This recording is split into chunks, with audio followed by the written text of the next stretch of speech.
Hello YouTube, and welcome to a new series that I like to call The Time I.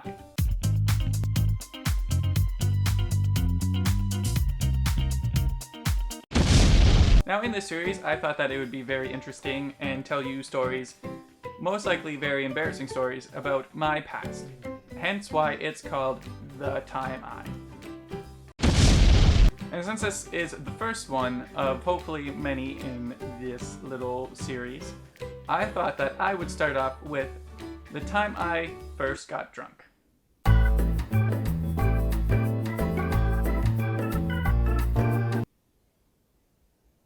Now before I get to the main story, I should probably say that you should not do what I did and be smart, because this was not a fun time.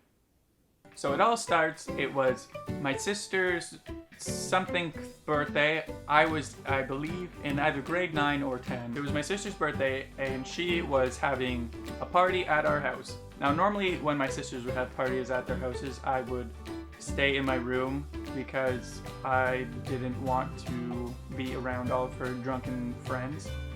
But this time I was like, hey, it's my sister's birthday.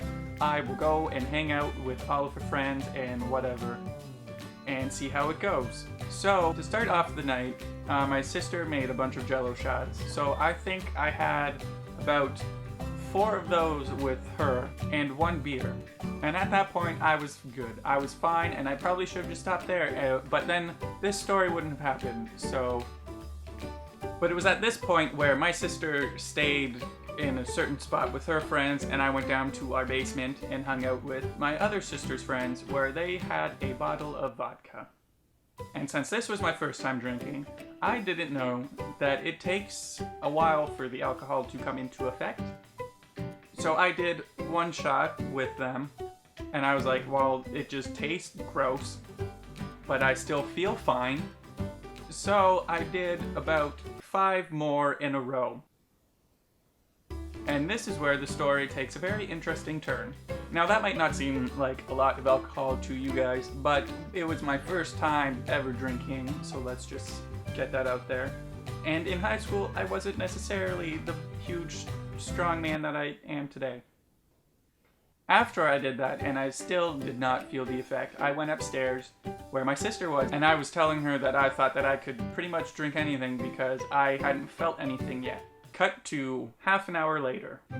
Now that alcohol had decided to show up and kick my ass, I was drunk. And I'm not talking about the drunk where you're like able to do normal human things. I was the drunk where I was probably dead. Now luckily, my other cousin and my sister were there, and they had to carry me upstairs to my room. But instead of taking me to my room, they took me to the washroom because I had to throw up a lot. Now I don't really remember most of it, I just remember them having me in a bathroom and I was throwing up, and they were laughing because they found it funny. Now after that is done, they think that I'm good to go for the night and I'll just pass out, so they just throw me into my bed and they go into my sister's room, which is right next door. But everything was apparently not fine because apparently I started throwing up again in my room.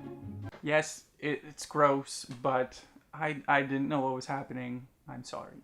So my sister and my cousin come back into my room, and they see that I've just thrown up everywhere on my sheets on my bed. So they just roll me onto the floor and change my sheets for me, which was very nice, because I probably wouldn't have done that. And they changed my sheets, put a bucket by my head, and put me back to sleep and go back into their room, which was very nice of them because I probably would have been too fed up to deal with someone who did that. And then they hear a sound coming from my parents' room, and it's my dad. So what do? They run into her room and hide, and then walks in my dad.